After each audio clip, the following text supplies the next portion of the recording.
Hello. Marco എന്ന ചിത്രത്തിൻ്റെ 4-ാം ദിവസത്തെ കേരള ബോക്സ് ഓഫീസ് കളക്ഷൻ റിപ്പോർട്ടാണ് ഇന്നൊരു വീഡിയോ ഭാഗത്ത്. വീഡിയോയിലേക്ക് വരുമ്പോൾ വീഡിയോ ലൈക്ക് ചെയ്യുക, ചാനൽ സബ്സ്ക്രൈബ് ചെയ്യുക. ഡിസംബർ മാസം ഇനിയും ധാരാളം ചിത്രങ്ങൾ OTT റിലീസ് ചെയ്യുന്നുണ്ട്. ചാനൽ ഭാഗം പരിശോധിച്ചാൽ നിങ്ങൾക്ക് കാണാം. ഉണ്ണി മുകുന്ദൻ, ജഗദീഷ്, സിദ്ദീഖ്, കബീർ സിംഗ് എന്നൊക്കെ പ്രധാന കഥാപാത്രങ്ങളായ ചിത്രമായിരുന്നു മാർക്കോ. ചിത്രത്തിന് അതിഗംഭീരമായ പോസിറ്റീവ് റെസ്പോൺസ് തന്നെയാണ് ഇപ്പോഴും പുറത്തുകൊണ്ടിരിക്കുന്നത്. അതുകൊണ്ട് തന്നെ എല്ലാ സിനിമാ പ്രേമികളും ഒരേപോലെ മാർക്കോ എന്ന ചിത്രത്തിൻ്റെ ഓരോ ദിവസത്തെയും ഓരോ അപ്ഡേഷൻ അറിയാൻ വേണ്ടി കാത്തിരിക്കുന്നത്.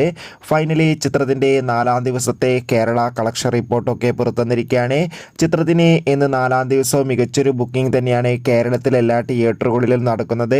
അതുകൊണ്ട് തന്നെ 4-ാം ദിവസം മാത്രം കേരളത്തിൽ നിന്ന് 3 കോടിക്ക് മുകളിൽ കളക്ഷൻ നേടിയെടുക്കാൻ വേണ്ടി സാധിക്കുമെന്നാണ് ട്രാക്കിംഗ് റിപ്പോർട്ടുകൾ സൂചിപ്പിക്കുന്നത്. എന്തായാലും കാത്തിരിക്കാം നമുക്ക് മാർക്കോ എന്ന ചിത്രത്തിൻ്റെ കൂടുതൽ ബോക്സ് ഓഫീസ് കളക്ഷൻ റിപ്പോർട്ടിനായി. ചിത്രം കണ്ടവരുടെ അഭിപ്രായം തീർച്ചയായും കമൻറ്റ് ബോക്സിൽ രേഖപ്പെടുത്താൻ വേണ്ടി ശ്രമിക്കുക.